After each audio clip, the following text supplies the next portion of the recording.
Hey guys, it's Kelly and I'm here in the garden with my succulents in an area that often gets overlooked. I water this area probably once every 3 weeks. And the plants that are in here are very forgiving. This particular plant is called a Hardy Aloe, and that's the common name.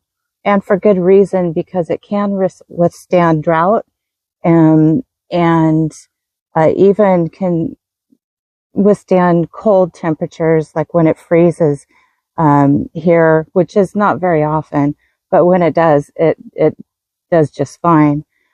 So what I'm going to do is, because it's overgrown, I can take cuttings off of it and I can place them in other parts of my garden and provide shade for plants that I can grow underneath that don't like direct sunlight. So that's the great thing about this plant. It takes very easily. You take the cuttings.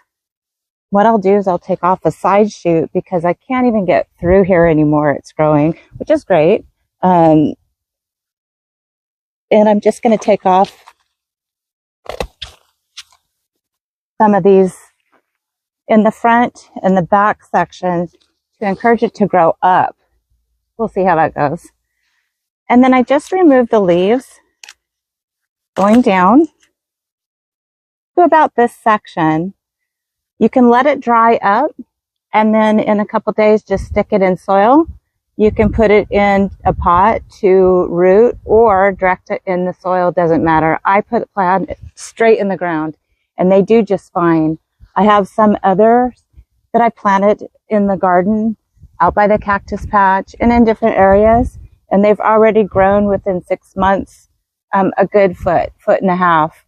So these are great plants for areas in your garden where you need supportive shade or where you really can't water or trying to conserve the water.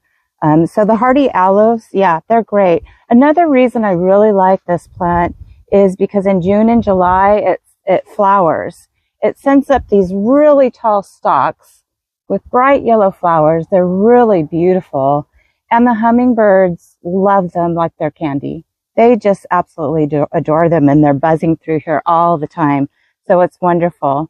So yeah, this is a great plant to choose if you're in a climate where you can grow aloes, and check with Google and see if you can, that's something in your time zone that you can grow. Some people even are able to grow them indoors. So I'd like to hear from you if you have any of the Hardy Aloes or other aloes. That would be fun to hear from you about that. So I'll be going through this section, and besides taking some cuttings off of this aloe, I do have some stonecrop sedum down below growing, and it flowered just fantastic and beautiful little white flowers all over the garden. But the problem is when they dry up, it's an eyesore. So I have a lot of areas in the garden where they've been growing and flowered, and it was really beautiful at the time, but now it's a bunch of brown mess. So I have a lot of areas in here with this sedum that I'm going to be cleaning up and putting in the compost pile. You can do that with the sedum too, with the stonecrop. Don't worry, you can even just pull it out. The little pieces will drop and it will reseed. It will do fine. It will grow back again. No problem. The stonecrop sedum does great in the zone 9B where I am. It's a great ground cover. Doesn't require a lot, but it gives a lot. So that's why I like it. And really easy to propagate and put in different areas to grow in your garden as well. So that's it for today. Hope everybody has a wonderful day. Hit that subscribe button to subscribe, and like and share. Hit the notification bell, and we will see you in upcoming videos.